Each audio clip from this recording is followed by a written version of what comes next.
Bom dia a todos e todas. Primeiro, agradecer o convite à Natasha e à Marina para estar aqui hoje debatendo com vocês. Eu organizei minha fala pensando em trazer alguns pontos para dialogar com o que o filme traz. Acho que o filme é bastante completo, mas eu elenquei alguns pontos para a gente refletir, pensando principalmente em duas coisas: aproximar da nossa realidade, Brasil e São Paulo, e também complexificar um pouco essa abordagem sobre cidades que está relacionada com a nossa realidade, que é diferente da maioria das cidades que aparecem no filme. Então, sobre o primeiro ponto, acho que aparece é o processo de modernização das cidades, esse modelo de cidade construído em cima do automóvel e dos imóveis da propriedade privada, né? Como esse modelo de locomoção, de habitação, eles moldam a nossa relação com a cidade. Acho que essa é a primeira grande questão que aparece no filme. E aí, sobre a locomoção, a gente também tem uma cidade totalmente baseada no modelo do carro, né, das grandes vias. E eu sempre fico pensando muito em São Paulo e os nossos rios. Eu adoro imaginar São Paulo, como seria São Paulo com uma possibilidade de um transporte fluvial. São Paulo é uma cidade cheia de rio escondido, né, que aparecem nas enchentes, na verdade. E a gente não fala disso, né? Esse é um debate pouco presente, assim, publicamente pouco presente, sobre os nossos rios escondidos e o que poderia ser essa cidade com um transporte fluvial, que os rios atravessam a cidade inteira. Eu não sou nenhuma especialista nesse assunto de transporte fluvial, mas cada vez que eu passo aí pelo Rio Pinheiros e o Rio Tietê, que acabam sendo os dois grandes rios que a gente acaba passando todo dia, ou quase todo dia, eu penso nessa possibilidade. Esse é um debate que eu gostaria de ver acontecer aqui em São Paulo. Sobre a questão do modelo de moradia, desse isolamento que traz da cidade moderna, né, que o filme coloca, eu queria também problematizar um pouco, que acho que a gente tem em São Paulo uma diversidade de tipos de moradia, né? Então a gente tem cortiços, tem ocupações, tem favelas, tem as casas de periferia, casa de baixa classe média, condomínio fechado, condomínio de super luxo, e também as diversas maneiras de locomoção. Então a gente tem uma parcela grande que usa carro, mas a gente tem uma parcela grande que usa transporte público, tem uma parcela que se locomove de bicicleta. Como essa combinação, essas variadas combinações, né, de habitação e locomoção também moldam e formam a nossa relação com a cidade. Para a gente também sair um pouco dessa, dialogando com o filme, né, um pouco dessa perspectiva só do carro e desse apartamento onde a gente fica isolado. Acho que tem uma variedade aí dessa composição, embora ainda no modelo da cidade moderna, modernista, né, tem uma composição aí de como se usa a cidade, que estabelece variadas formas de relação com a cidade. Então, eu fiquei pensando um pouco sobre esse impacto, sobre o impacto do isolamento que esse isolamento moderno, né? Como ele encontra variações nas nossas vidas no cotidiano, né? Embora a gente tenha esse grande modelo. Eu refleti, quando assisti o filme, eu pensei numa questão, e aí para compartilhar, que é a questão do cuidado, né? Essa função das mulheres na nossa sociedade no dia a dia. Então, o cuidado com as crianças, com os idosos, com doentes, que são funções femininas, né, que as mulheres que realizam, e como para mim é muito fácil de enxergar como essa é uma função, uma atribuição, que se ela fosse coletiva, ela seria muito mais fácil, né, se ela fosse compartilhada. E aí, digo compartilhada, é também uma questão de gênero, de divisão, de atribuição de homem e mulher, mas ela também traz a gente pensar essa vida que podia ser mais coletiva, né? A relação que a gente tem ou não com os nossos vizinhos, a relação que a gente tem ou não com as pessoas que moram perto da gente, independente de serem das nossas famílias ou não. E aí, ainda sobre essa questão que a gente pode chamar de de incluir uma questão de gênero, que eu estou exemplificando por essa tarefa do cuidado, ela também não é tão simples, também não tem um modelo de isolamento aí dessa função feminina, porque ela também pode ser complexificada, ainda mais se a gente coloca a questão da classe social, né? Então, acho que essa perspectiva que eu acabo de falar, que é dessas mulheres isoladas nas suas casas que não falam com o vizinho, talvez ela seja uma questão de uma classe média. E a gente pode ter um outro cenário que é com as famílias de elite que vão terceirizar essa função do cuidado, na maioria das vezes para outras mulheres pobres e negras. E ainda a gente pode pensar sobre uma outra perspectiva, que é olhar para os bairros mais pobres, onde tem um maior intercâmbio, mais a um estilo do que seria uma comunidade e em casas menos isoladas, né? Não são padrões obviamente não estou falando de padrões de comportamento como regra, mas acho que são variações importantes para refletir sobre esse modelo de moradia que o filme traz, né? Então, como é importante a gente incluir questão de gênero, questão de desigualdade social, questão de classe, nos impactos, nas possibilidades de impacto que essa cidade moderna traz para o nosso cotidiano e para o cotidiano das pessoas, né? Acho que tem variações, acho que é importante a gente sempre considerar isso. Eu lembrei também, assistindo um filme, de uma pesquisa do Equador, que era uma pesquisa sobre... O problema era por que as pessoas estavam interessadas em resolver um problema, que é por que as mulheres usavam menos bicicleta. Na verdade, era uma cidade pequena do Equador, a cidade de Cuenca, e aí eles, conversando com as mulheres, eles entenderam que é porque as mulheres, os homens, enquanto os homens iam de casa para o trabalho para casa, as mulheres iam da casa para o trabalho, para a escola, para a farmácia, para o mercado, para a casa da mãe, para não sei o que, elas tinham muitas paradas. Então elas não usavam bicicleta, elas usavam menos, porque dificultava com esse número de paradas, né? Então, para a gente, um exemplo para a gente relacionar aí também as possibilidades, enfim, como cada um acaba no cotidiano se relacionando com a cidade. Outro ponto que também é marcante no filme é sobre a pesquisa e o método do Gell, né, de como as mudanças que a gente coloca na cidade, elas alternam o comportamento das pessoas. Então, diversas cidades mostrando as alterações que eles fizeram nos espaços públicos, como isso influenciou a relação que as pessoas têm, os usos que se faz da cidade.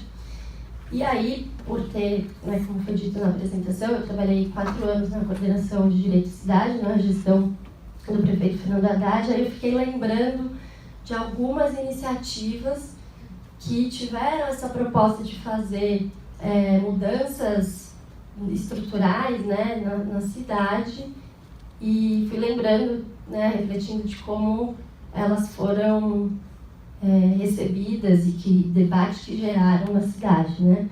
Então, acho que talvez o mais emblemático tenha sido das ciclovias.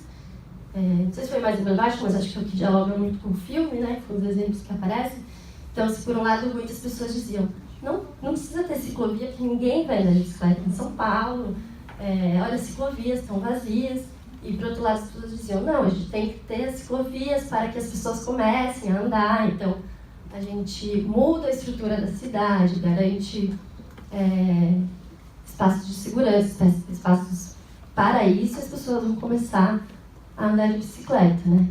Então, assim, foi uma alteração que se propôs, que gerou um grande debate e gerou uma mudança de uso aí também da cidade, né?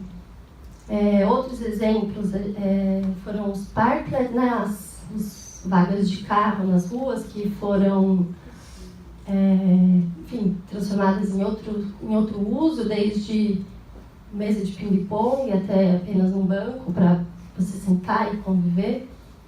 Teve a grande experiência do Centro Aberto, que foram projetos da Secretaria de Desenvolvimento Urbano, eu era da Secretaria de Direitos Humanos, né, mas enfim, acompanhava todos esses projetos de alguma forma.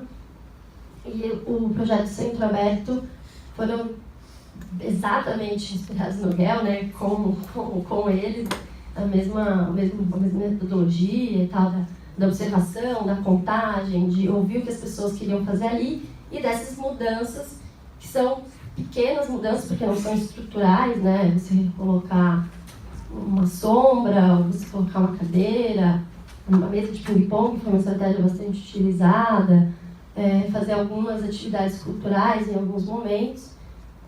Começaram com espaços ali no centro da cidade, né? Eu lembro nessa época eu trabalhava do lado ali do Largo de São Francisco, que foi um dos espaços.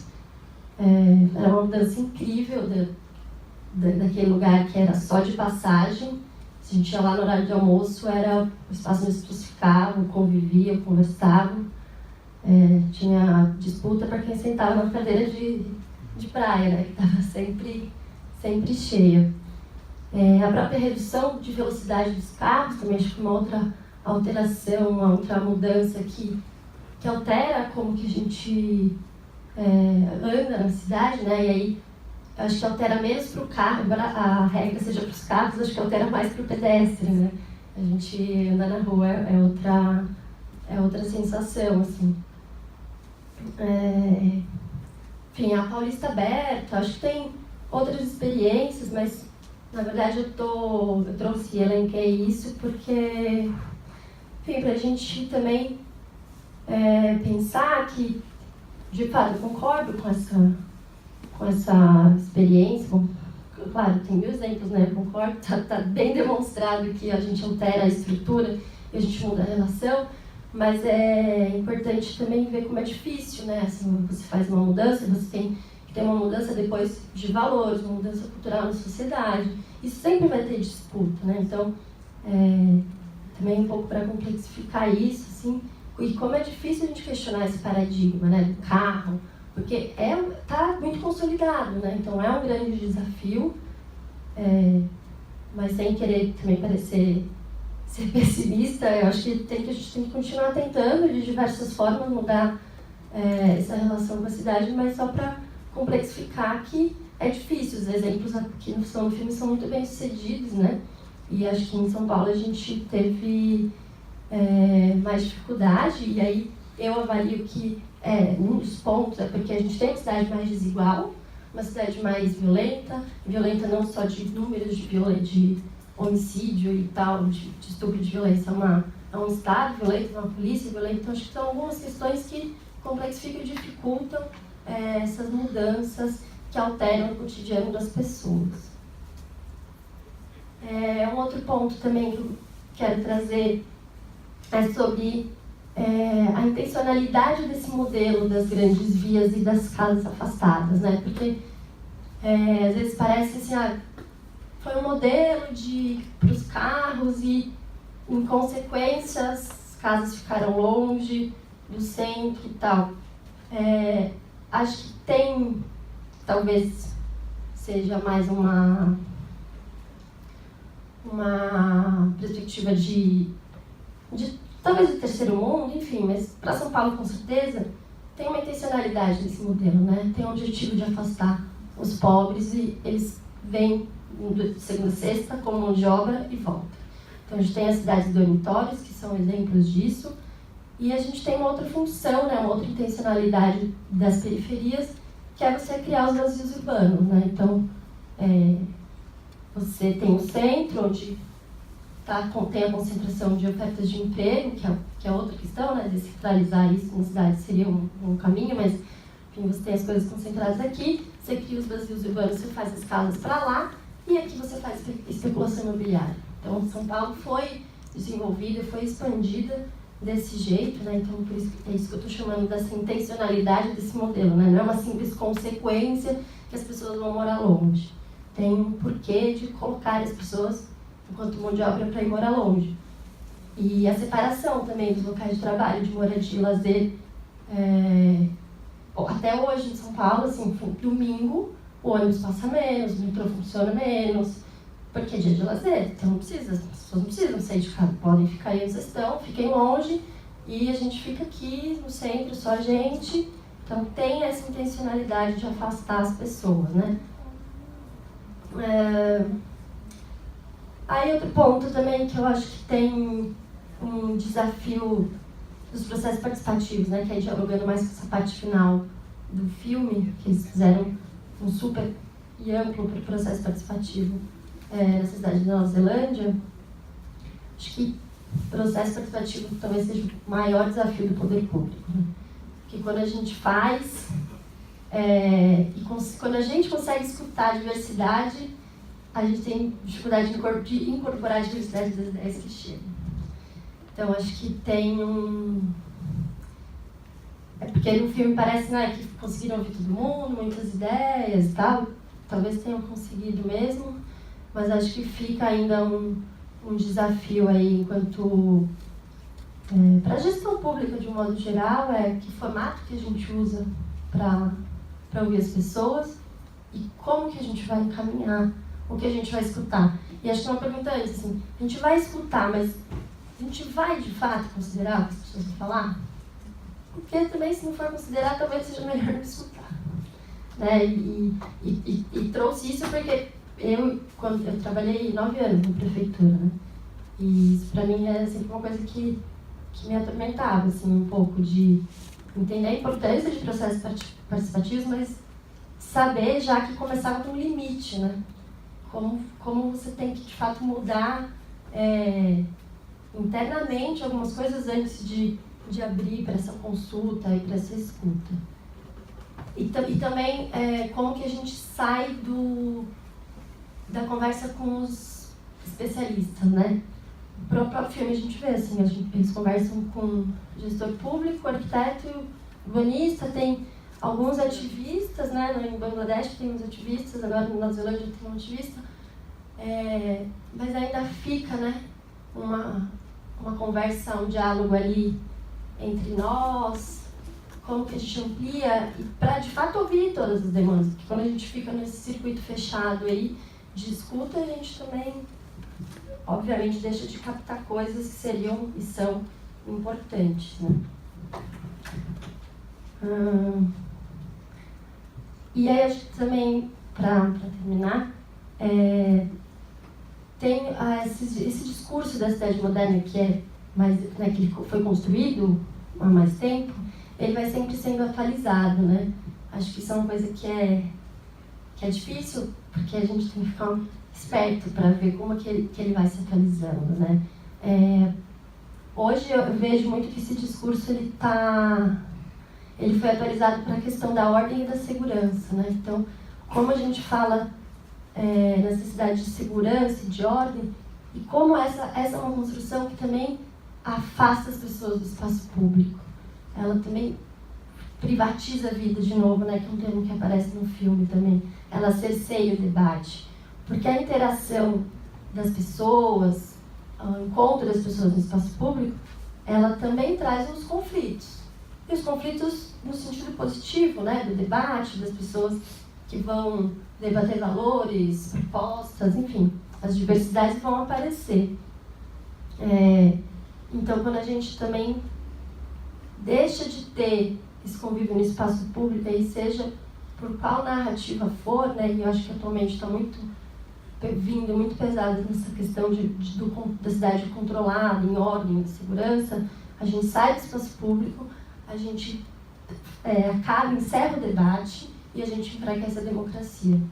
Acho que a gente tem que pensar também sempre na importância dos espaços públicos, das pessoas nos espaços públicos, como lugar do debate, né? Não é só da interação, do convívio, ou de tomar um café, ou também. É de sentar num banco e olhar a vida passar, de tomar um sorvete, de fazer nada, de conversar com uma pessoa que você não conversaria. Mas também, acho que tem o principal aí, é a gente fazer o debate e, digo, o conflito de ideias nesse sentido positivo.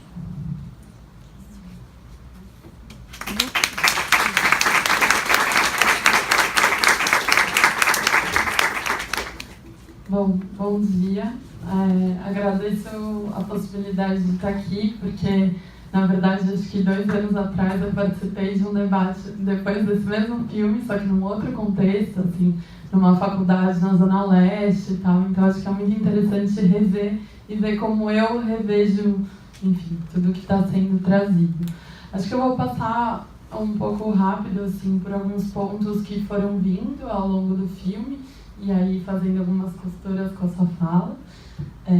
Então, bem no começo, né, então vem essa questão das cidades modernas e do desenvolvimento. E aí, de cara, veio para mim muito forte. Uma vez eu fui num debate que estava o pessoal do Fundo Socioambiental, e aí eles comentaram a perspectiva de uma tribo indígena no Tocantins, que eles falavam que, na verdade, o problema do homem branco é o desenvolvimento. Desenvolvimento como uma alienação dos ciclos e dos processos naturais, né? Então, do envolvimento que a gente tem com a terra e tal. Então, eu sinto, para mim, toda vez que agora eu olho essa palavra, eu vejo ela desse jeito, assim, acho que ilustra muitas questões que a gente vive hoje. E que, na verdade, meio em resposta a isso, tem um conceito que eu gosto bastante, mas que, na verdade, muitas cidades do interior, vilas, comunidades, etc., praticam isso sem o discurso, que é a noção do bem viver, né? Bem viver, que é um conceito que veio do Equador e que traz muito o que seria uma vida suficientemente intensa, né? Então, como que seria uma vida que, enfim, produz potência, felicidade, mas que não produz um impacto no ambiente como a gente produz hoje, que não está relacionada à acumulação ou, enfim, à produção, ao consumo, mas, pelo contrário, está associada a uma produção de potência de vida, né? E o que eu sinto, na verdade, é isso. Então, como que a gente pensa o bem viver na cidade? Como que a gente pensa uma forma de ter espaço para encontro também, para o conflito, para abrir-se para o outro, né? Para esse encontro. E, ao mesmo tempo, também pensar o impacto que tem nosso habitar no planeta, né? Então, acho que o filme, por hora, ele pincela algumas questões mais de caráter ambiental, então algumas imagens de Dhaka, que até vem a questão da alimentação, do lixo, enfim, mas que eu acho que são questões-chave, né? Quando a gente está pensando na densidade de pessoas ocupando o mesmo espaço, né? Como que essa forma de habitar, como que seja a produção de energia, seja a produção de resíduos, é corretamente direcionado para que não tenha esse impacto.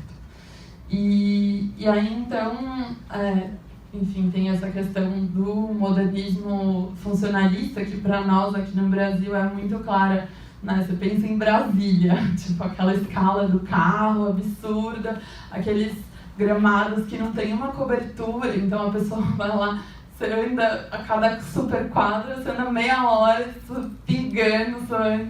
Então, como, enfim, entender que, na verdade, as cidades, e sinto que a realidade latino-americana, asiática, enfim, é muito óbvia nesse sentido, né? Que a cidade é um lugar complexo, é um lugar de complexidade, de sobreposição, de diversos interesses e possibilidades coexistindo e disputando esse espaço, né? Então não é essa coisa do pensamento cartesiano que a gente separa a casa, a moradia, casa, habitação e moradia é a mesma coisa, mas do trabalho, do lazer, etc.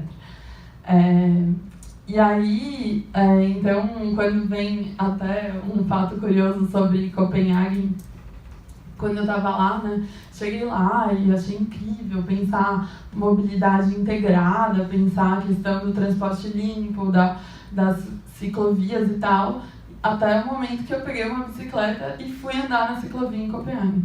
Simplesmente me senti dentro do trânsito de São Paulo. Assim, eu estava com uma amiga, a gente estava indo e conversando tranquilamente, mas assim, pedalando, mas olhando e tal. pessoas putas, tipo, anda, quase buzinando, mas não tem buzina, mas gritando, xingando a gente porque tava indo devagar. Então, um pouco o contraponto que eu quero trazer é isso, né? Acho que tem a questão da infraestrutura, mas tem a questão da cultura, do modo de usar. Então, também, às vezes, não sei, será que adianta você ter uma ciclovia se você tem pessoas que estão na mesma modelo mental de pressa e de, né, não se relacionar e só querer passar e tal. Então, como que a gente trabalha esses dois aspectos, né? Que acho que é um pouco disso, do software e do hardware, ou da infraestrutura e da cultura de uso, que você trouxe bastante na sua fala. E que, inclusive, eu sinto que no projeto do Centro Aberto, isso veio de encontro, né? Porque foi um projeto que, então, teve a construção dos decks, colocaram cadeiras e tal, mas tinha uma programação cultural também, né? Que vem junto para ativar esse espaço, para trazer conscientização e tal. E dentro do trabalho do Instituto, que eu faço parte, o Instituto A Cidade Precisa de Você, a gente traz muito isso, que é essa questão do uso, mas como também esse uso pode ser, ao invés de algo proposto de cima para baixo, pode ser, na verdade, algo que emerge daquele contexto, daquelas pessoas, daquela comunidade. Então, um exemplo, assim, no passado nós fizemos um projeto, inclusive entramos em contato com a Secretaria de Desenvolvimento Urbano para pensar possíveis desdobramentos disso, que foi um projeto de ativação de um parque na Zona Norte, na Brasilândia, que é o Parque Linear Bananal Canivete, que, na verdade, quando a cidade encontra a Serra da Cantareira, é bem na borda da cidade. E lá, então, nós fizemos uma série de ativações, muito nessa lógica da prototipação, do teste, de, enfim, através do uso, mudar a forma como as pessoas se relacionam com o espaço, que é uma forma muito da passagem, um pouco da permanência, um pouco da relação afetiva, né, com o lugar. Só que a programação, que foi uma vez por semana, todo sábado, tinha atividade lá, não foi proposta por nós, mas pelo contrário, a gente fez um mapeamento de quais são os atores culturais, quais são as comunidades, as organizações que já são do território e como que elas podem então se apropriar do espaço público como também um palco, como um espaço também de construção de pertencimento, de construção desse movimento de reocupação do espaço. Então, isso foi bem interessante, né? Porque aí indo além dessa cultura do consumo, né, ou de uma cultura de, eu vou lá para ver alguma atividade, mas pelo contrário, o que eu posso propor para ativar esse espaço, né? Então, trabalhar com questões de valorização, de autoestima, de gerar, enfim, fortalecer um desenvolvimento local, assim, que acho que a gente falando ainda mais de periferia, um pouco isso, né? De como a gente descentraliza e valoriza essas oportunidades que estão à margem normalmente. E aí, então, e que vem muito, a nossa prática vem muito relacionada com justamente isso que foi feito, por exemplo, na Times Square, que na verdade virou entendeu-se mais o projeto como processo também, né? E eu gosto muito de uma noção que é do urbanismo tático, mas tático como um conceito que eu vou pegar de um filósofo francês, que é o Michel de Certeau, e que ele fala da tática como um jogo. Então, enquanto a estratégia é o que normalmente se aprende na Universidade de Arquitetura, que é pensar um plano, um master plano que ele fala, né? Um plano a longo prazo, totalmente controlado, enfim, a tática não, a tática é como que a gente pensa hoje e como que você fazendo algo no espaço, como esse espaço responde, como as pessoas se apropriam ou não disso, e a partir daí você refazer uma outra ação no espaço. Então, entender muito isso de construção de processo mesmo, né? Entender o espaço como um espaço vivo, que está respondendo a tudo aquilo que é feito nele. Então, a intervenção, ela vem, em primeiro momento, como um convite às pessoas terem uma outra forma de usar o espaço, de se relacionarem com o espaço e até de entenderem o espaço, né? Uma questão do imaginário. O que é possível fazer nesse lugar? Você só descobre que é possível balançar no minhocão, você vai lá e pendura balanços e aí você vê que aquilo pode ser um parque, que não pode ser só um grande viaduto, enfim. Então, tem muito essa noção do teste, né, da prototipação. E aí, até trazendo o minhocão, trazer essa problematização um pouquinho, que agora acabou de sair, né, uma aprovação do Bruno Covas sobre tornar uma parte do Minhocão Parque. Então, acho que é muito interessante no sentido dessa mudança de paradigma mesmo, de não pensar mais uma cidade só pautada pelos valores econômicos, rodoviaristas, etc., né, uma cidade do ócio, uma cidade do encontro, mas ao mesmo tempo é fundamental que a gente entenda essa ação ou esse espaço no contexto em que ele se insere, né? Então, como pensar que, até no caso de Nova York, essa é a grande inspiração, né? O High Line, que era um viaduto em Nova York, que muito também por um movimento dos próprios moradores que tinham enfim, essa relação com a poluição, com o barulho e tal, transformaram o espaço em parque, só que aí, com isso veio quase que a privatização, regras de uso muito restritas, e veio junto com isso uma especulação, uma valorização do entorno muito alta, né, dos preços. Então muita gente, inclusive, que estava no começo, não consegue mais arcar com esse espaço depois dessa valorização que ele teve. E aí, então, é fundamental, né, pensar o problema que acho que enfim, dos profissionais que trabalham no Yangel, ele fala assim, o problema não é o crescimento, mas é a falta de planejamento, né? Então, como pensar que vamos tornar uma parte do Minhocão Parque, então vamos pensar zonas especiais de interesse social para conseguir manter uma diversidade de classes sociais usufruindo desse espaço, né? Desse espaço que é um espaço central, que é um espaço com acesso a equipamentos públicos, mobilidade, etc. Então, acho que é fundamental pensar uma série de, aí sim, estratégias articuladas que possam garantir esse direito à cidade, né? E aí até tem um dado muito relevante, assim, que diz que, acho que o número de pessoas, agora não sei exatamente, mas acho que o número de pessoas que hoje em dia não tem casa, enfim, conseguiria ser suprido pelo número de edifícios vazios no centro. Então, assim, a gente continua numa lógica de produção de Minha Casa Minha Vida nas periferias, em grandes vazios urbanos, que não dá nenhum acesso à cidade, enfim, enquanto a gente tem espaços vazios que estão fechados, abandonados, ruindo. Então, tem muitas cidades hoje em dia, né, e digo assim, poder público, que está criando mecanismos de abrir os espaços para que as pessoas ocupem, meio nessa linha do gap filler que ela mostra no final, né, das pessoas se apropriarem dos espaços hoje e ressignificarem esses espaços e criarem vida na cidade hoje dentro do contexto existente.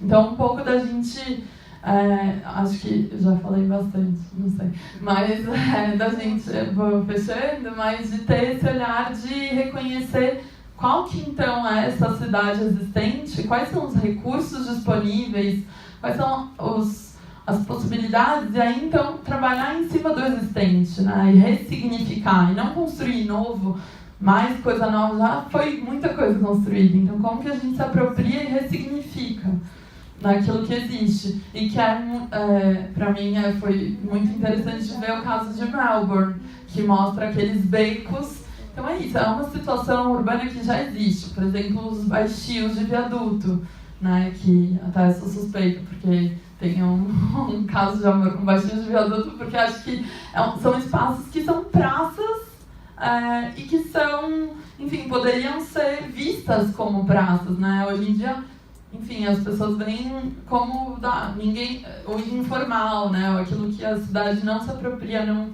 Então, como entender isso, mas de uma forma integrada. Enfim, aí são muitas outras camadas. Mas, e aí, só para ir fechando, então acho que é fundamental, que mostrou bastante, que você comentou sobre os modelos de participação, que é justamente pensar modelos de gestão compartilhada, né, que a gente fala muito e tem estudado isso bastante no Instituto, mas em termos dos espaços públicos, mas que isso pode ser visto em várias escalas da cidade, mas que é como a gente cria modelos de cogovernança entre o poder público e as comunidades locais e as pessoas e os habitantes.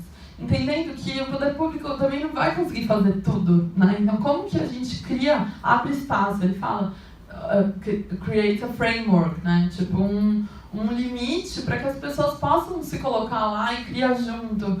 E que cada vez mais, São Paulo, eu tenho estudado isso há um tempo, essas iniciativas cidadãs estão se proliferando, desde hortas comunitárias, ocupações culturais, enfim. Então, como que se vê isso como potência da cidade, como construção de capital simbólico, enfim, de inovação cidadã, que está propondo novas possibilidades de desenvolvimento da cidade, e como que isso, né, como junta o bottom-up, top-down, como junta enfim, a gestão da prefeitura e aquilo que emerge de cada território. Então, acho que é um pouco isso que eu queria trazer.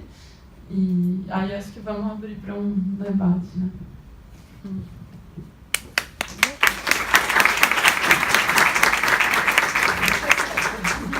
Fica com o microfone para vocês duas e eu vou passar isso aqui para perguntas.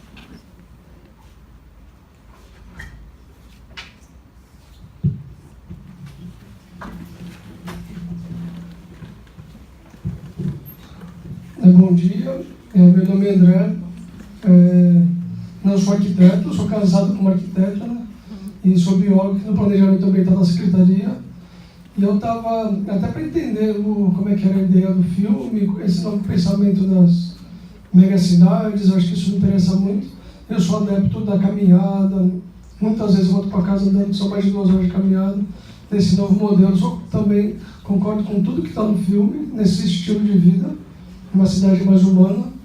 Mas eu queria fazer uma pergunta de um projeto que o escritório do arquiteto dinamarquês do IAN foi contratado aqui na Prefeitura de São Paulo, no Vale do Agabaú, né?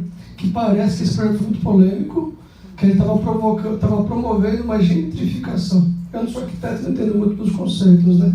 Que na verdade era levar o maior valor imobiliário para a região, com projetos de praça nessa linha de as pessoas estarem utilizando espaço público, só que isso ia levar um preço do metro quadrado maior, ia levar algumas empresas estratégicas para a região, e você ia tirar a população de baixa renda do centro.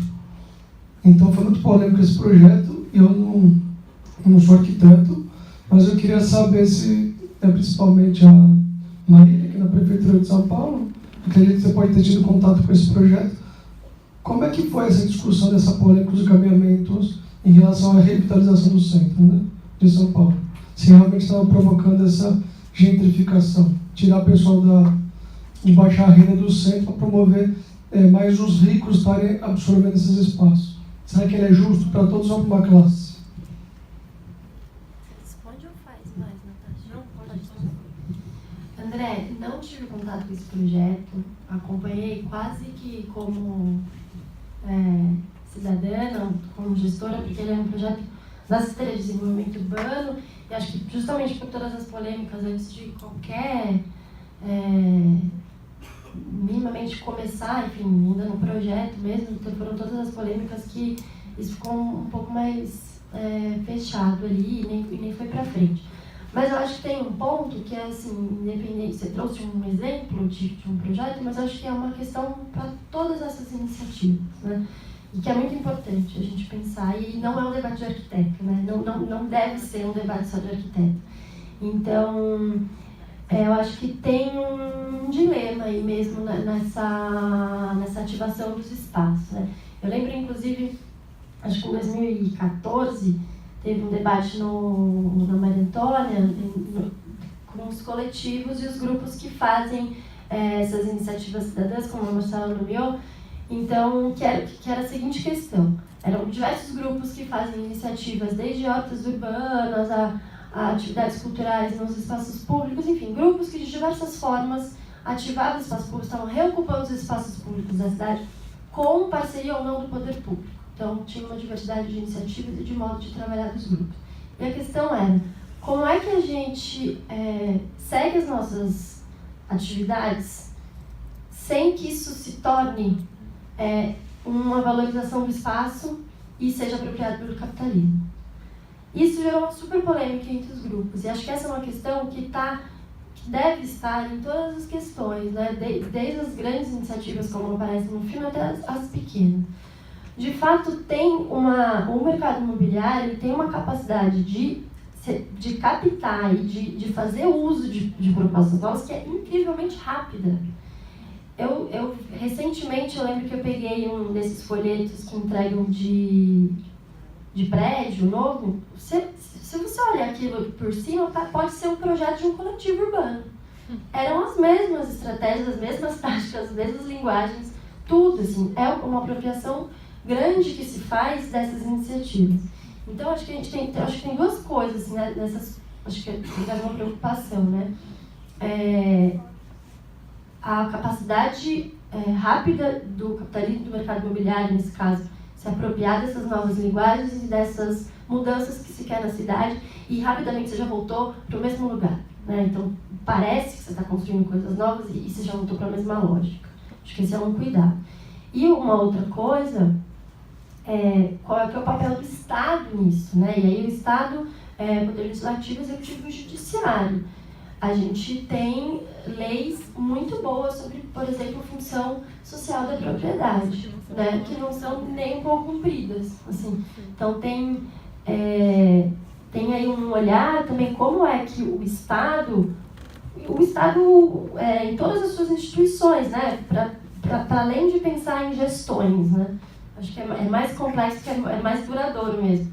Como o Estado tem se aliado com o mercado e feito essas escolhas, né? E feito propagar esse modelo de cidade que sim acaba excluindo as parcelas, a população que vive ali, né? Então, assim, a gente tem alguns exemplos que são mais cuidadosos e mais atentos a isso para incluir e que as pessoas permaneçam ali, mas como regra geral é que os pobres que já moram, sei lá, Luz é um super exemplo de bairro para discutir isso, né? Que quando o bairro é valorizado, não tem nenhuma garantia para a população que já morava ali. Isso, infelizmente, é como regra, são exceções quando isso não acontece, né? Então, acho que você trouxe um exemplo de um projeto, mas que, infelizmente, isso acaba acontecendo em tantos outros. Só que só para reforçar, eu acho que tem dois lugares aí para olhar, que é essa relação do Estado com o mercado, quanto a gente consegue ou não garantir direitos através das leis e do judiciário executando as leis, mas também ficar esperto, assim, porque a capacidade de apropriação das novas narrativas, das novas concepções de cidade pelo mercado imobiliário é uma coisa impressionante, que deixaram os coletivos malucos nesse cenário aí, nesse debate que eu lembrei. Nossa, porque você comentou da função social e aí veio isso muito forte, assim, que há alguns anos eu sinto que, por exemplo, ocupações de moradia, né, não tem muito a ver com a sua pergunta, mas é quase uma deriva aqui, mas tudo bem. As ocupações de moradia, querendo ou não, estão lutando por direito à cidade e são muitas vezes muito estigmatizadas, né? Então é isso, tem desapropriação, chega a polícia e as pessoas preferem que o imóvel esteja vazio e não, é um imóvel privado, foi invadido, né? Do que, não, as pessoas não tinham onde morar e agora estão morando no centro e tal. E tem uma questão que tem ficado muito forte, que ainda até no filme ele traz, que é isso da importância de medir, né? Ou de criar ferramentas e instrumentos que possam mostrar o valor disso, ou evidenciar alguma dinâmica. E que isso vem a medição, mas também vem o mapeamento e tal. E aí muitas vezes eu fico me perguntando assim, a importância de medir função social, por exemplo. Então você medir a função social de um edifício ocupado e mostrar que no edifício ocupado tem creche, tem, né, toda essa questão do cuidado que você trouxe, tem biblioteca, tem palestras, tem cinema, etc. Tem sei lá quantas famílias morando. Então, como que isso, por exemplo, tem muito mais valor do que um edifício garagem, sabe? Então, de aí tentar usar de formas que possam tanto criar uma opinião pública, uma massa crítica com relação a isso, de entender que, na verdade, o serviço social que esse tipo de espaço cria para a cidade é muito maior, né? Então, tanto criar uma opinião pública quanto tentar valorizar ou reconhecer ou legitimar esse tipo de iniciativa, né? Então, só queria...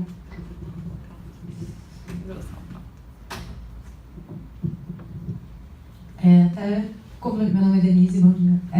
Acho que até complementando isso que você acabou de falar, é muito difícil tangibilizar esses valores, assim, dar números. E num país, assim, numa sociedade que PIB vale mais do que IDH, fica meio complicado mesmo. A minha pergunta, na verdade, pensando até no que o filme também busca colocar sobre a saúde mental das pessoas dentro de um ambiente de uma grande cidade. Eu percebo que a gente só se movimenta em direção a coisas que gerem mais valor intangível a partir de grandes tragédias.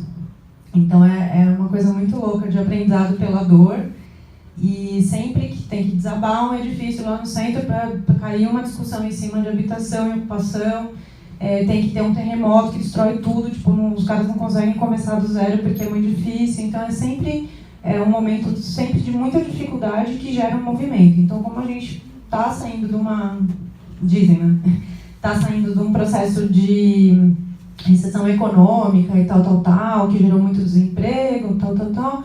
Só que, por outro lado, isso gerou um movimento de economia criativa, de empreendedorismo e tal, em que esse modelo em que a gente vive nas grandes cidades hoje, de trabalho, todo mundo entrando das 8 às 5, das 9 às 6, associada a essa questão da não mobilidade do modelo do carro, isso gera doença nas pessoas que estão nessas cidades. Então, eu acho que tem um movimento acontecendo, mas ainda em pequena escala, acho que é na França, se não me engano, que assim, as pessoas não estão mais nesse esquema de horário fixo, que, cada vez mais eu vejo que não faz o menor sentido, e inclusive não precisam trabalhar de segunda a sexta, elas trabalham de segunda a terça, quinta e sexta, tem um dia livre para viver a sua vida.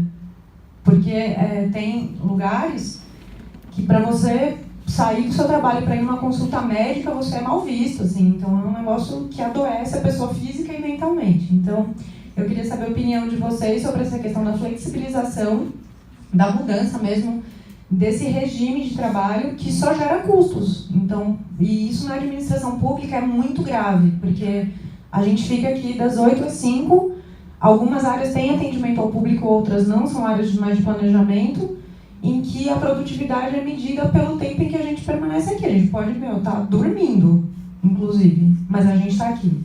Eu não vejo o menor sentido nisso, eu acho que isso adoece as pessoas, e eu não vejo, assim, eu não sei se vocês conhecem casos aqui no Brasil, tanto no privado quanto no público, em que isso esteja sendo debatido, porque é esse modelo que está gerando doença nos ambientes urbanos. Eu concordo plenamente, assim, acabei de voltar de Salvador, estava fazendo uma viagem pela Bahia, meio trabalho e tal, e aí eu encontrei uma pessoa que morou aqui 9 anos e acabou de voltar para lá, e aí ele falou exatamente isso, tipo, em São Paulo você vive para trabalhar, e aqui você trabalha para viver, sabe? E dessa questão também da relação com a natureza, então, com o mar, os rios, tipo, tem crianças que nasceram, viram o rio Tietê e falam, isso é um rio que fede, que você não chega perto, que não tem bichos e que só tem lixo boiando. Então, assim, é todo um outro imaginário, e que aí tem até, acho que é em DACA, que eles falam um pouco de uma ideia de cidade educadora, ou do quanto que a experiência ensina, né? Que é fundamental criar outros imaginários, ou resgatar imaginários de relação com a natureza, com o tempo, com o trabalho. Tipo, o trabalho tem que ser, nossa, sofrido, tem que ficar no computador, né? Então, acho que tem muitas questões que a gente tem que, acho que, rever na nossa sociedade, mas que ainda é uma sociedade que é muito pautada por valores, enfim, como esses, né? De que trabalho, é só o trabalho que você veste a gravata e vai para dentro de um escritório, que trabalho doméstico não é valorizado nem reconhecido, totalmente invisibilizado. Então, e que isso está visível, seja, enfim, nos equipamentos sociais que a gente tem, né? Que são também super sucateados, na noção de público, enfim. Então, acho que é muita desconstrução para ser feita. Eu sinto que tem muita gente que cada vez mais tem, enfim, se atentado para isso e buscado, até ano passado, que eu também trabalho com intervenções e tal, e aí eu participei de uma mostra que era Que Loucura é Essa? Que era uma mostra justamente trazendo a questão da saúde mental e como que as cidades e os ambientes que a gente criam esses transtornos, né?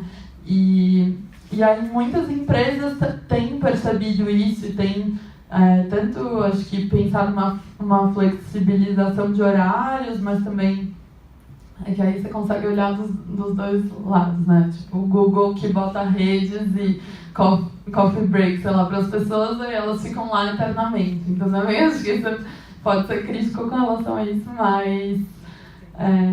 e aí, ao mesmo tempo, acho que indo para outras cidades menores, é uma relação com o tempo totalmente diferente, né? Então, é uma coisa das grandes cidades que vem essa busca, né, de quem, enfim, estava no interior, tinha essa relação com a roça, né, com o plantar e tal, e que aí vem para a cidade numa busca de status, de, enfim, pertencimento, né, subir na vida e tal, e que acaba tendo uma memória também afetiva sofrida desse passado, e que ao mesmo tempo hoje em dia eu tenho visto também de uma outra classe social, mas visto um movimento grande de um êxodo urbano. Então, muita gente indo para o interior, obviamente isso não se compara com a migração que a gente teve para as cidades ainda, mas cada vez mais acho que essa consciência, essa vontade de estar mais envolvido, né? Não desenvolvido, mas envolvido. Então, vários grupos de comunidades que sustentam a agricultura, a CSA, que tem uma relação mais próxima, né, com as pessoas, com tudo aquilo que você, né, consome, enfim, produz, consome e tal. Então, acho que a gente está justamente nesse momento de transição e que é importante abrir brechas, mas também mudar as estruturas, né? Então, respondendo mais objetivamente, não vi ainda ninguém pautando uma diminuição de horas de trabalho, por exemplo. Mas, você viu?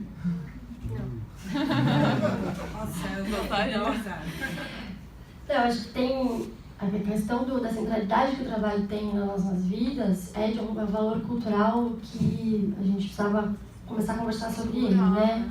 Porque precisa. E em São Paulo, então, tudo fica mais insano, né? Os deslocamentos são enormes e com transporte público de péssima qualidade a gente demora 1000 horas. Enfim, tem estudos de quantidade de horas que as pessoas gastam na vida dentro do ônibus, que é de chorar mesmo, assim, né? Agora, só um pouco sobre o que você falou do empreendedorismo, né? Recentemente tem tido muitas pesquisas problematizando isso que tem sido chamado de uberização, né? Que na verdade seria a precarização do trabalho, né? O quanto estão colocando, a gente tem que trabalhar para colocar tudo no mesmo lugar, né? Algumas coisas são de fato inovações, são ideias empreendedoras, mas muito tem se chamado de empreendedorismo que é precarização de trabalho. Tem, recentemente, inclusive, agora eu li uma pesquisa sobre isso, que estão chamando de uberização, que é esse trabalho sem zero garantia, zero direito e aí, de novo, como a gente constrói outra narrativa para parecer uma coisa legal, né? Que é o empreendedor. Será que é? Será que também... A gente não precisa ter essa centralidade de trabalho, mas será que ser dono do seu próprio negócio é a solução? Então, só para explicar também, a gente pensar um pouco nisso. No caso do Uber, ainda mexe muito com a história que o Uber engana muito, né? O Uber no sentido da uberização, porque ele é dono do próprio tempo, então dialoga com essa sua proposta, né? De que eu só trabalho a hora que eu quiser, eu tenho liberdade e tudo. E no fundo, você não, quando você tiver mais velho, você não vai ter absolutamente nada. E quando ele repara que ele tem que trabalhar 18 horas por dia para ter 3 mil reais. Para ter 3 mil reais. Só que ele nunca ganhou 3 mil reais. Então ele se engana mesmo. Mas o discurso é muito forte, né? Do dono do seu próprio tempo, dono do seu trabalho. Isso vem de um jeito maravilhoso.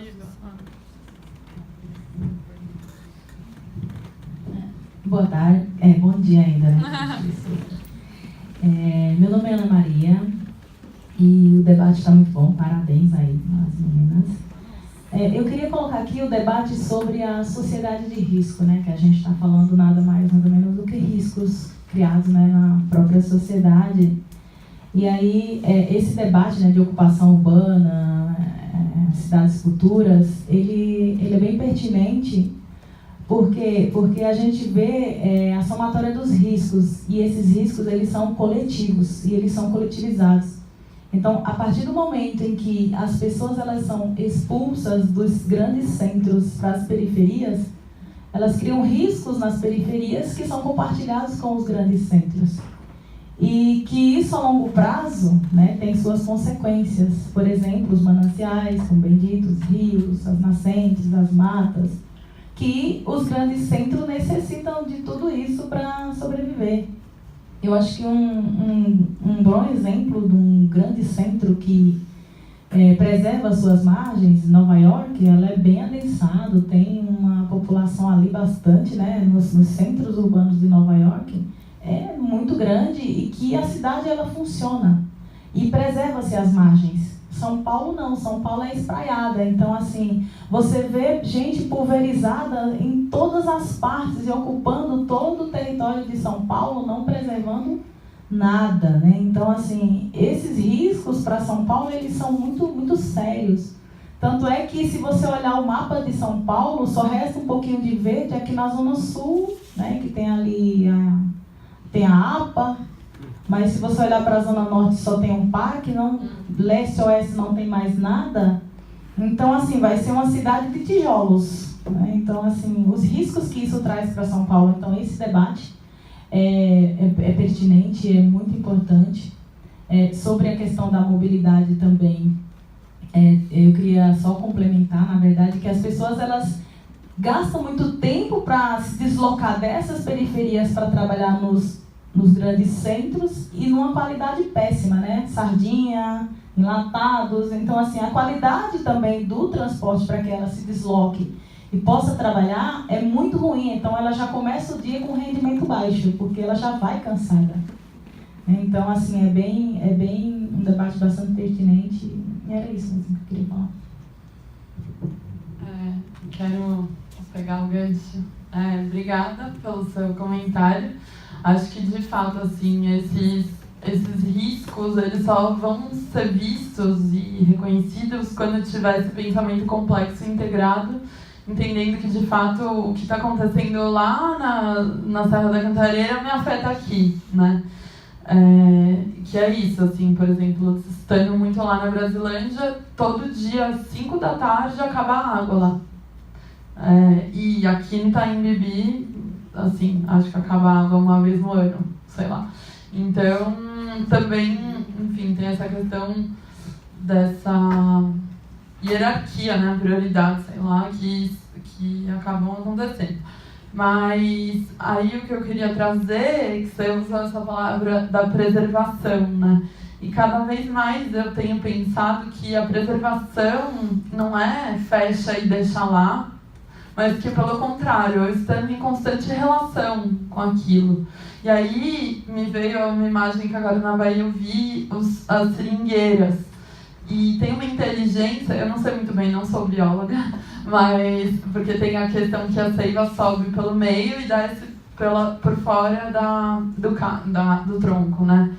Mas eu não sei se, pelo que eu ouvi de lá, o pessoal que faz isso, tem uma inteligência que é tirar uma primeira camada, mas que isso não mata a árvore, mas tira um pouco dessa seiva, mas não mata a árvore. E aí eu percebi que é isso, né? Esse manejo sustentável e tal.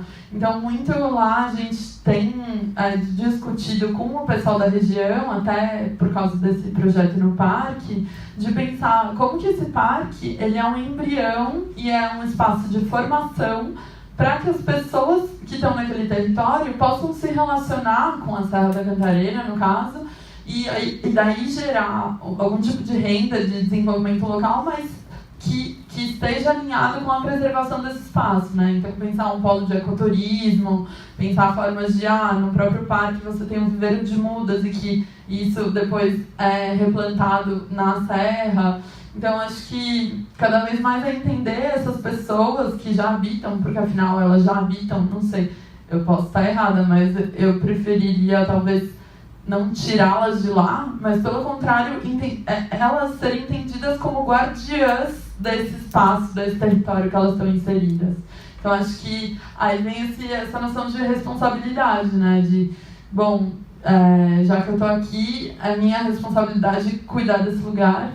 E, ao mesmo tempo, uma coisa bem curiosa, que acho que tem a ver com essa relação de entender-se parte, que no ano passado eu fiz um projeto lá em Santarém, na Amazônia, e aí estavam falando disso, que daqui a pouco o mundo devia pagar para Santarém não desmatar. Tipo, cuidar da... Porque é isso, o mundo está sendo beneficiado, todo o ecossistema. Esses dias também vi que a poeira do deserto do Saara vem aqui para a Amazônia e faz com que as chuvas aconteçam na Amazônia. Enfim, tem uma relação aí mais complexa do que isso.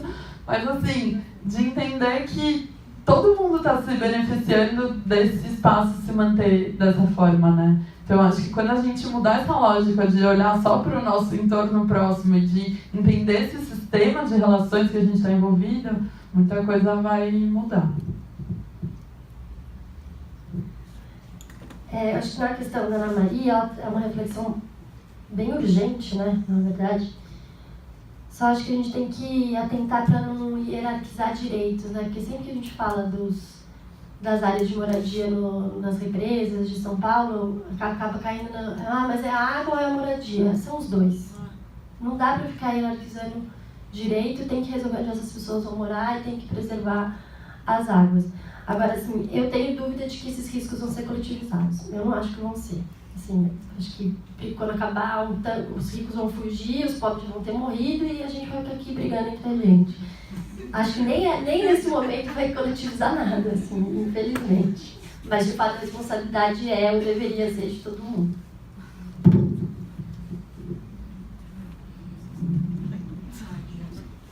Bom dia. Meu nome é Dylan, trabalho aqui na Secretaria do Meio Ambiente. Eu queria fazer uma pergunta em relação até o comentário da Marília sobre a questão da participação social nos processos decisórios, né? A gente trabalha aqui no órgão público, numa coordenadoria de biodiversidade, e em muitos momentos a gente se pega como que a sociedade entende a biodiversidade. E eu lembro de uma opinião quando o Trump ganhou, de um filósofo falando assim que os intelectuais achavam absurdo que o Trump ia ganhar, mas que no fundo a população, de um modo geral, só pensava em acordar de manhã, ter um trabalho e depois ter um tempo para ter um lazer, e não ficava pensando em todas as milhões de problemáticas do planeta, enfim, de que aquela pessoa, quem ofereceu alguma coisa imediata, que é palpável, acabava aceitando aquilo. Aí a minha pergunta, quando você falou de que se não for fazer alguma coisa em resposta às opiniões das pessoas, o quanto que isso até mesmo nessa dinâmica de ciclos de gestão de 4 anos, onde a gente tem muitos problemas imediatos para ser tomado. E a complexidade de ouvir as pessoas, né? E também de que, quando se ouve, geralmente são pessoas que têm algum envolvimento com aquele tema, né? Não dá para esperar que a população toda seja um especialista em milhões de assuntos, da água, da biodiversidade, da cidade, do transporte, da saúde, da educação, né? E aí a minha pergunta é nesse sentido, assim, o quanto que vocês veem nos processos de trabalho em relação às cidades, que a sociedade tem que estar mais envolvida, ou ela está mais também assim, puxa, eu queria uma solução de alguém que estuda, que trabalha, que dedica sempre o seu tempo aí para isso, é remunerado, inclusive, para trazer uma solução para mim, porque eu quero resolver minha vida, né? Quero acordar de manhã e ser feliz, né? E não ficar pensando em todos os milhões de problemas que existem. E eu queria saber um pouco da opinião de vocês, assim, qual é se existe um limite de quanto a gente precisa do ouvir, o quanto a própria sociedade também está pronta para ir lá e se manifestar, né? A respeito de tantos assuntos, né? A gente está falando aqui de um, mas e foi indo um pouco na linha do que a Marília comentou, né? Se não for para fazer alguma coisa com as respostas, né? Eu acho que assim, acho que a gente tem que tomar cuidado para não gerar frustração no processo participativo, né? Porque a gente já não tem uma cultura de participação. Então, foi um pouco disso que eu estava falando, desse cuidado que eu acho que a gestão pública tem que ter para não gerar frustração, já que a gente não tem essa cultura de participação. Então, se é para chamar todo mundo para participar e ouvir, vamos conseguir encaminhar isso minimamente e dar respostas disso, né? Agora, eu concordo com você, eu acho que tem questões que são mais técnicas, então a gente não pode partir de tudo, de todos os temas partir do nada e ouvir todo mundo. Não, a gente tem que partir de alguns lugares, tem questões que são técnicas, tem pessoas que estão trabalhando com isso, que vão ter que apresentar isso para a sociedade, né? Acho que também, acho que às vezes falta a gente abrir as coisas mais, porque acho que ninguém quer saber, que ninguém vai entender, mas vamos explicar, vamos deixar as coisas, né? Mostrar os projetos, mostrar as intenções. As pessoas não chegando, não vai ser todo mundo que vai participar, não vai, tudo bem também. Né? No meu mundo ideal, todo mundo participa, mas não é assim, não é todo mundo que quer, não tem problema. Agora, o que eu acho que é importante, que assim, quando, pensando nisso que você falou, se as pessoas não querem, às vezes, que as resolvam logo e me deixem aqui que eu vou viver minha vida, é que acho que tem um entendimento, enquanto à importância da participação, dos processos participativos, que é quando as pessoas fazem parte dos processos, as coisas têm melhores resultados, né? Elas duram mais, elas são melhores executadas, enfim, depende da natureza do que é que a gente está falando. Então, acho que por isso a insistência, que eu acho importante, né, a insistência desses processos participativos. E aí, eu também entendo quando você fala assim, como é que a gente vai ouvir todo mundo de assuntos tão específicos, né, muitas vezes específicos.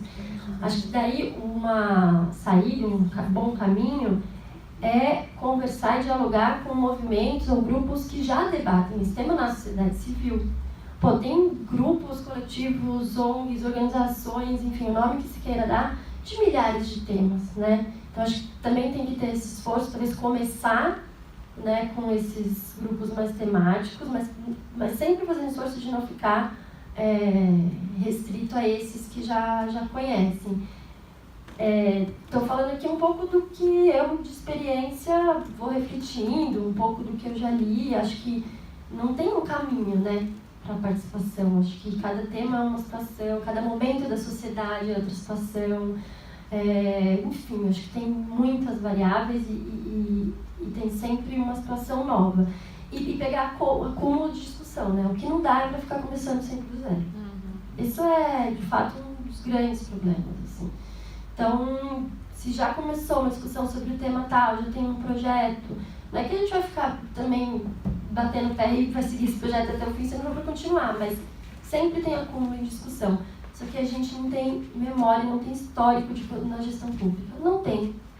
E isso faz uma falta danada, assim. Acho que isso para todos os temas faz falta.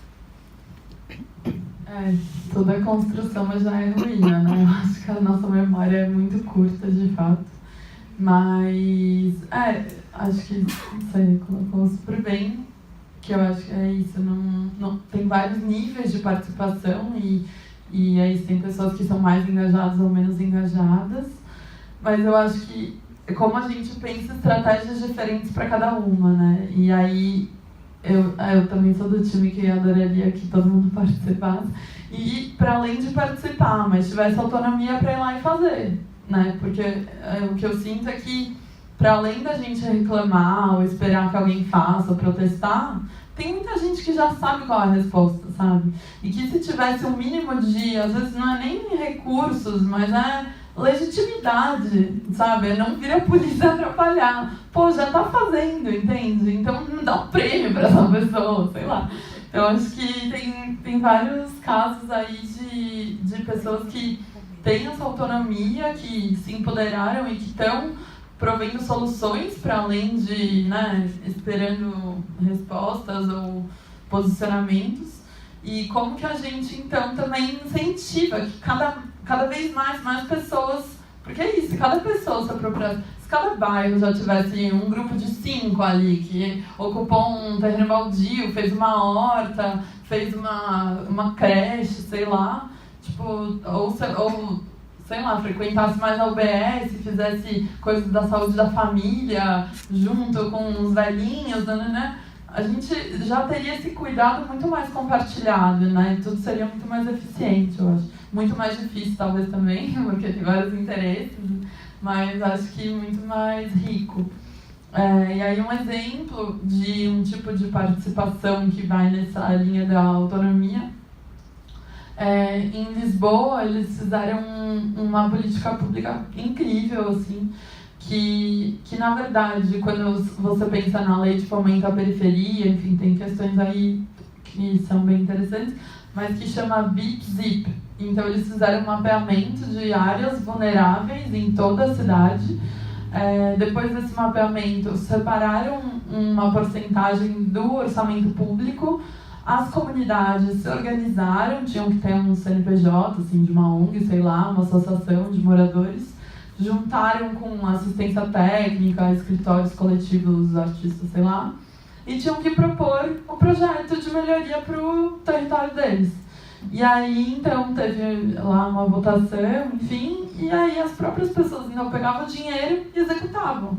Assim, então, que é meio pensar orçamento participativo, só que levado à última instância, sabe? Então é isso, você pensar que tem pessoas que... o que eu sinto, assim, que é chave, que, por exemplo, falando do tipo de trabalho e tal, é o tipo de participação. Eu não acredito em uma audiência pública de mais de 200 pessoas, sei lá, ainda mais pensando na escala de São Paulo, 19 milhões de pessoas, tipo, que isso vai dar em algum lugar. Acho que para alguns temas, sobre a água, sobre macro temas, faz sentido. Mas como que a gente cria formatos de participação que sejam mais eficazes, que sejam mais prazerosos, que sejam mais... Que é isso, né? Enfim, pensar uma democracia em ação, que não é uma democracia representativa, que tem uma distância e tal, mas que é a democracia do vou lá e fiz, vou lá me organizei com mais dos vizinhos e a gente transformou isso. Acho que tem... E aí tem um desafio que acho que criando esses outros formatos de participação, de autonomia, a gente também está criando um processo de transformação de cultura, né? De conscientização, de educação urbana, cidadã. Então é um processo, acho que vão ter muitos erros, enfim.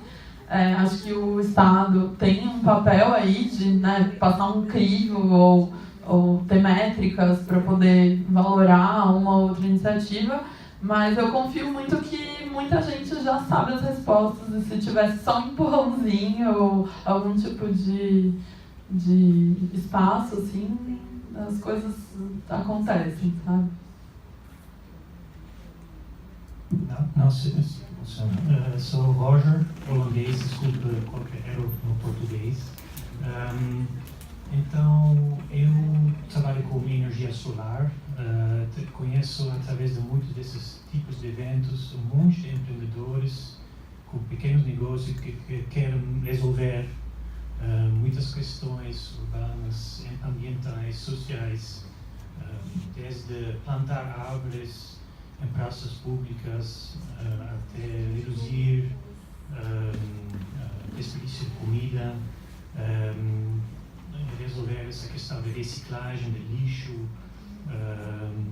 um monte de coisas acontecendo, mas ninguém sabe exatamente como lidar com os poderes públicos, com quem contactar, como obter uma permissão para pôr algo numa praça, ou cooperar com escolas públicas ou hospitais públicos. Então, queria saber com quem poderíamos, sendo empreendedores, falar dentro dessa selva de poderes públicos. Porque às vezes é simplesmente muito difícil achar a pessoa certa para iniciar o contato. Pergunta difícil. Cara, não há. Não, a gente tem um poder público, e aí acho que pode ser como regra municipal, estadual, federal, bastante fechado, assim. Acho que a gente tem momentos ou alguns espaços que acabam sendo mais porta aberta, mas de um modo geral tem todo um caminho sinuoso para chegar, e acho que o mais difícil é que não tem padrão de como chegar e em quem chegar. Eu lembro que eu briguei muito assim, nos últimos anos na prefeitura, que a gente fazia atividades em diversas praças e os grupos pediam, porque era um edital de fomento, né? E os grupos tinham que pedir autorização nas subprefeituras. E assim, eu brigava internamente como que a gente podia padronizar isso, porque em uma subprefeitura um grupo conseguia falar e conseguia a autorização. O outro demorava 10 meses para conseguir que o e-mail fosse visto, que alguém recebesse, enfim, tinha 1000 situações para o mesmo pedido, para o mesmo órgão, né? De grupos fomentados pela própria prefeitura. Não era nem que era um cidadão comum que estava ali solto, que em teoria deveria facilitar, você já está com uma parceria com a prefeitura. Então, assim, a falta de padronização do atendimento ao público, e aí talvez eu esteja generalizando de forma errada, mas sinto que tem essa característica de um modo geral. A gente não tem padronização de atendimento e muda com quem você tem que falar. E pior, que aqui fica personalizado, porque não é para personalizar, você tem que ter o setor tem que responder. O setor desse responde disso, o outro responde disso. Se a Marília está lá, se a Marília saiu, foi mandada embora, está doente, alguém tem que responder. Então, acho que a gente tem ainda esse problema. Por isso que é difícil responder, porque não tem o setor tal para tal tema. Agora, se você tiver alguma questão muito pontual, depois eu posso até conversar com você, ver se eu consigo te ajudar. Eu conheço poucas pessoas que estão na prefeitura, porque eu saí em janeiro de 2017, mas, de repente, eu posso te ajudar onde eu acho que é o caminho que tem que seguir. Mas, de fato, a falta de padronização para atendimento ao público, de um modo geral, é um grande problema que afasta, né, a sociedade do poder público, e por isso os processos participativos também ficam desacreditados. Enfim, acho que tem um ciclo que fecha aqui de fala. Depois, se você quiser, a gente pode... Só para complementar, que acho que é isso, não tem um protocolo, né, de o que fazer com quem falar, e aí tem esse risco de ficar personalizado e, por exemplo, né, um exemplo bem prático, a Escola Sem Muros, que é esse outro projeto que eu faço parte, a ideia é que a gente possa fazer a construção de espaços comunitários junto com as comunidades locais e com estudantes. Então, os estudantes aprendem na prática, valoriza seu conhecimento empírico de marceneiros, pedreiros, artesãos locais, e a comunidade constrói esse espaço de cuidado, de infraestrutura social. A gente escolheu um primeiro espaço para fazer o programa pedagógico, que é o Espaço Cultural Jardim Damasceno, que é lá na Brasilândia, e é um espaço que existe há mais de 25 anos, que era um galpão de madeirite que foi ocupado por 5 ou 6 moradores que começaram a fazer atividades para as crianças, atividades de geração de renda para as mulheres, várias atividades. Estão há 25 anos fazendo atividades. Agora tem uma horta incrível, fazem atividades de educação ambiental com as escolas, estão super articulados no território. É uma ocupação ilegal. há 25 anos, nunca foi regularizado por nenhuma prefeitura, e aí a gente chega enfim, vai falar com prefeitura regional, vai falar com Secretaria do Verde municipal, vai falar com vereadores da região, e vem uma das respostas, não, porque lá a liderança é muito partidária. Tipo, e por mais que seja de um lado, de outro, né, você não pode desvalorizar todo o trabalho que está sendo feito há mais de sei lá quantos anos, sabe? Então, e é isso aí, e aí pega a Lei de Gestão Participativa de Praças, que é a primeira lei que possibilita a participação de pessoa física, né, que antes era só empresa ou ONG. E se eu sou, sei lá, tenho uma comunidade, eu com os meus vizinhos queremos cuidar da praça. Até agora, até antes dessa lei, não existia nenhuma forma de ser ouvido pela prefeitura, ser legitimado. A prefeitura chegava lá e derrubava a horta comunitária, enfim. E aí, então, criaram essa lei justamente para isso, que tem que entrar via secretaria, prefeitura, mas tem uma área específica lá. E aí, enfim, ignoram isso. Aí também na questão lá do parque, aí quer fazer uma feira de economia solidária no parque, porque tem a feira do Parque da Água Branca, porque no Ibirapuera tem os ambulantes. E aí, podemos? Não pode vender coisa no parque. Mas como não pode se tem 3 parques que vendem? Não, porque o Parque Ibirapuera, a gestão é tal, a lei é Y, no parque...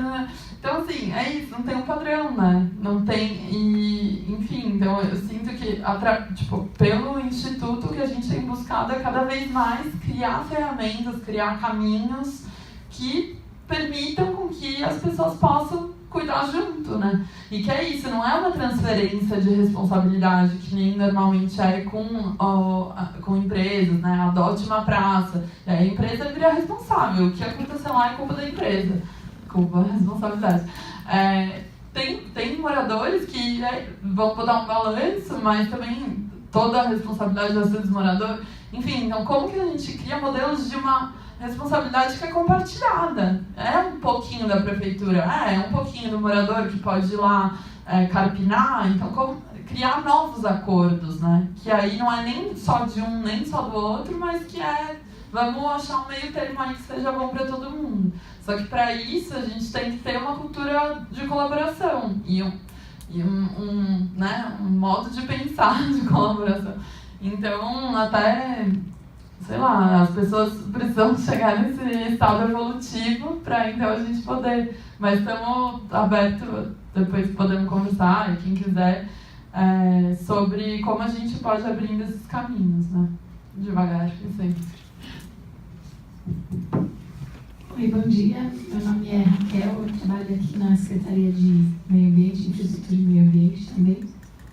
Entre diversas coisas que foram faladas, assim, porque eu ia falar uma coisa, depois outra, depois o bom de debate é isso, né? A gente vai criando novas coisas.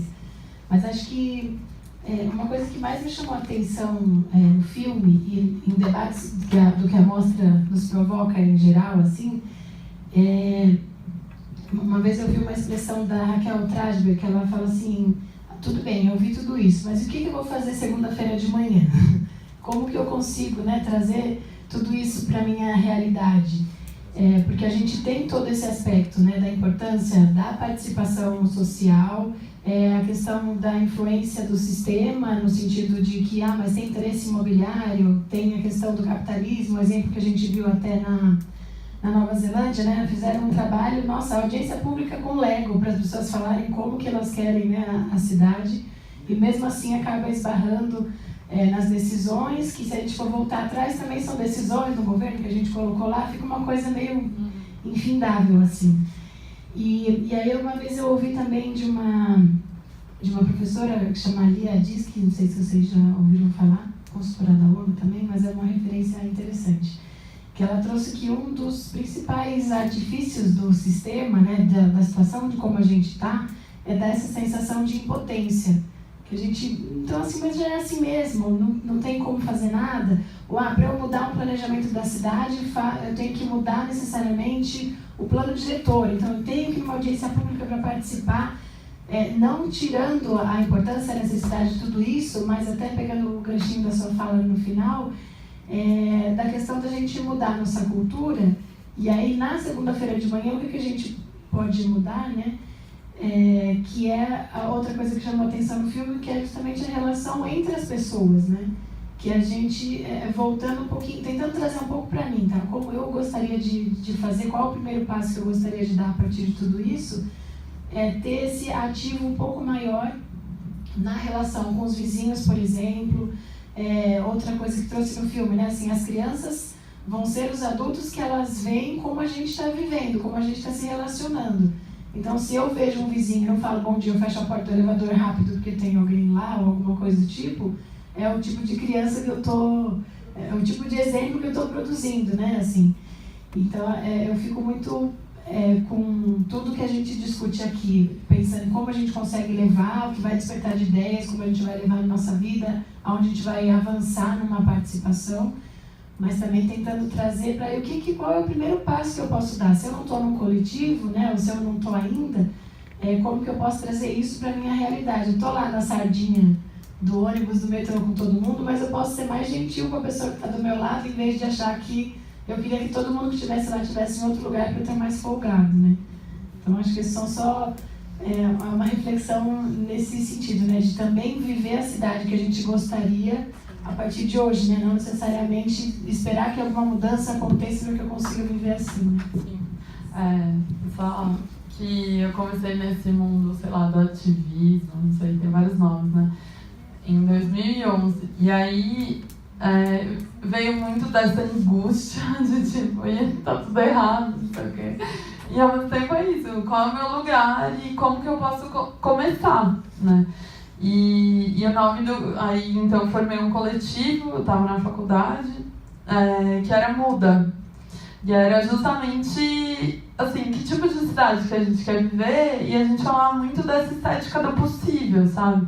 Que é isso, em 2012 estava rolando todo esse movimento do Baixo Centro, e aí a gente, nossa, imagina pendurar uns balanços no Minhocão. E aí a gente foi lá, conseguiu doação de pneu, comprou alguns metros de corda, mangueira de bombeiro, não sei o que, e foi lá e fez, sabe? E acho que é isso. E por isso que eu acredito tanto no processo e tanto na tangibilização, né? E ir lá e fazer. Porque fazer te retroalimenta, assim. Não é uma coisa que a gente fica só lá criticando, né? Você vai lá, você faz, você viu o impacto que aquilo teve, mesmo que quase efêmero, mas que, enfim, já mudou a percepção, mudou o olhar de alguém. Então, acho que muito desse olhar mesmo de começar com reconhecer quais são os recursos que estão à sua volta e como você pode recompor eles e pode aí criar uma cidade que para você faz sentido viver, né? Acho que se cada um estiver mais alinhado no qual tipo de cidade eu quero para mim, para os meus filhos, sei lá, e criando isso de pouco a pouco, acho que não é bem esse lugar. Só complementando, né, que também pensando nisso, como você falou, de atuar em algum lugar, né, também é uma maneira de, talvez uma tendência, uma possibilidade da gente ter uma cidade mais humana, considerar ela em espaços menores, né, porque se a gente pensa na cidade como um todo, tudo parece muito distante de mudar. Então, às vezes, considerar mesmo bairros, né, um recorte menor de atividade, a gente também pode ter mais resultados, né? Sim. Só um exemplo muito rápido, que é isso, eu fui pra Lisboa e fiquei na casa de uns amigos que era um apartamento muito pequeno e eles estavam fazendo composteira, né, com aquela composteira minha, o cara da Morada da Floresta, que são 3 caixotinhos. E aí, era um apartamento pequeno, aí todo final de semana eles tinham um ritual, que era ir para um terreno baldio ali da esquina e compostar, pegar todo adubo e colocar no terreno baldio. Então, assim, isso já virou um momento, eles estavam dando uma destinação certa para o lixo, e aí, de repente, veio um outro vizinho e começou a fazer a mesma coisa. Então, é comecinho, assim. Acho que a Raquel traz um ponto importante, que é a questão da subjetividade, né? Você, Denise, né, já trouxe um pouco também a questão de saúde mental. E de fato, assim, as coisas parecerem distantes e a gente ficar desencantado também são estratégias para a gente continuar e levar a vida e achar que tudo vai continuar assim. Mas eu acho que tem coisas do cotidiano, e pequenas coisas que a gente pode ir fazendo que vão fazer bem pra gente, porque a gente precisa estar bem também para participar de coisas maiores ou outros espaços mais coletivos, porque senão eles também só sufocam a gente. E eu fico pensando muito assim, participar de, sei lá, da escola do filho ou de uma praça do seu bairro, sabe? Que tem alguma atividade, enfim, buscar, se você tiver disposto a participar de algum espaço coletivo, né? Eu acho importante. Eu há um ano quase não tenho participado, porque eu tenho um nenê pequeno e me faz falta. Me faz muita falta participar de espaços coletivos, mas acho que tem coisas do cotidiano que também fazem diferença. Acho que dá bom dia. A gente vai mudar a cidade dando bom dia? Não. Vai fazer bem pra gente, pra quem recebeu o bom dia? Vai. Então, assim, acho que não é também hierarquizar ou menosprezar, né, esses impactos disso, mas acho que tem um pouquinho aí de coisa que a gente consegue fazer também, senão a gente fica só se cobrando em fazer grande mudança e não tá dando nem bom dia, né? E aí acaba sendo contraditório também. Gente, vamos encerrando? Você quer complementar? Eu gostaria de voltar um pouco à questão da arquitetura da revitalização do centro. Nesse filme eu achei... Olha, fazia tempo que eu não via uma coisa tão boa. Os depoimentos, eu achei muito legal. Essa associação que de segunda a sexta a gente vira máquina. Então, o que eu acho, assim, é fácil você fazer na periferia ou fora do centro urbano, trabalhar com comunidades ou ter um conselho consultivo. Agora, no centro da cidade, me preocupa muito, por exemplo, o Parque Minhocão, que é um parque de concreto. Olhando a fotografia do filme me chamou muito a atenção também, porque as pessoas procuram, desde a convivência de um espaço de espontaneidade, de manifestação cultural, como sentar num degrau que tem uma sombra. E eu também não vi exemplos de permeabilidade do solo. Eu acho que isso teria que ser trazido mais para os nossos centros, sabe? O que a gente tem nas nossas florestas, a gente tem que trazer um pouco para a cidade. Ou seja, o ar puro, a emoção de você ver um passarinho, ou de ver uma árvore de uma copa imensa que vai sombrear. E não simplesmente um guarda-sol ou um banco de metal num espaço que não é permeável. Acho interessante essa convivência de você estar, por exemplo, um espaço de encontro, uma rua menor, você olha mais para as pessoas, então você consegue falar mais bom dia. Uma outra coisa que me chamou muita atenção também, os operários, acho que na China, sentado em bloco de concreto ou comendo sua marmita. Então, hoje em dia, faltam espaços de convivência. E o Minhocão, por ser um parque de concreto, né, como é que a gente vai trabalhar também com usuários desse espaço? Eu vi o projeto, me parece que é do James Lehner, né, de Curitiba, que é um urbanista, que planeja. Curitiba é uma cidade que tem muitos exemplos bons nesse sentido, mas, por exemplo, a integração dos prédios que estão à margem do Parque do Minhocão, como é que vai ser feito isso? A escola da cidade tem muita proximidade, tem estudantes ali do Minhocão. Como é que vocês estão trabalhando com esse conselho consultivo de consultar a população do entorno para a implementação desse Parque do Minhocão? Como que a gente vai levar verde hoje, ou a educação ambiental, ou a coleta seletiva para o parque, para a revitalização do centro, né? Eu acho que também falta uma compatibilização. Eu achei muito interessante, eu vi algumas pessoas da Sabesp aqui, E aí me chamou a atenção que hoje a gente tem redes de infraestrutura que a gente não vê, que é água, esgoto no centro, redes de energia elétrica, que não é feita uma compatibilização, um mapeamento dessa rede, grande rede de infraestrutura para implementação, ou como fazer mais e gastar menos, né? Eu ouvi essa... Então, assim, eu acho que é um começo, acho muito interessante a gente pensar nesse sentido, né? Os parklets já foram interessantes, as ciclovias, eu acho que está mudando, mas a gente vê muito pouco o aproveitamento no centro de São Paulo, né? Então eu queria ver vocês como arquiteto, trabalhando com urbanismo, com essa questão social, como é que vocês veem isso também e para trabalhar juntamente com a população, né? Bom, obrigada pela pergunta, porque eu vim pra cá pensando nisso e ao longo do debate não falei. Meu pé ainda tá molhado, que eu vim andando.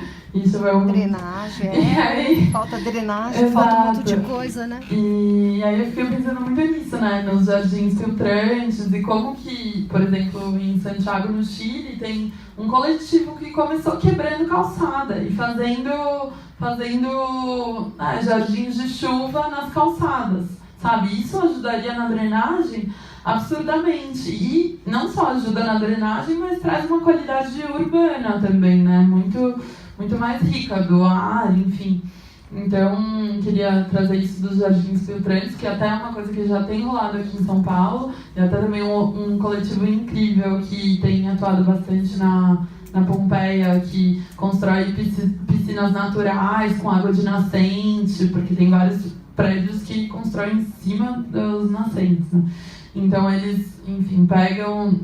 tem toda uma gambiarra de fazer mais com menos, e aí constrói essas piscinas naturais.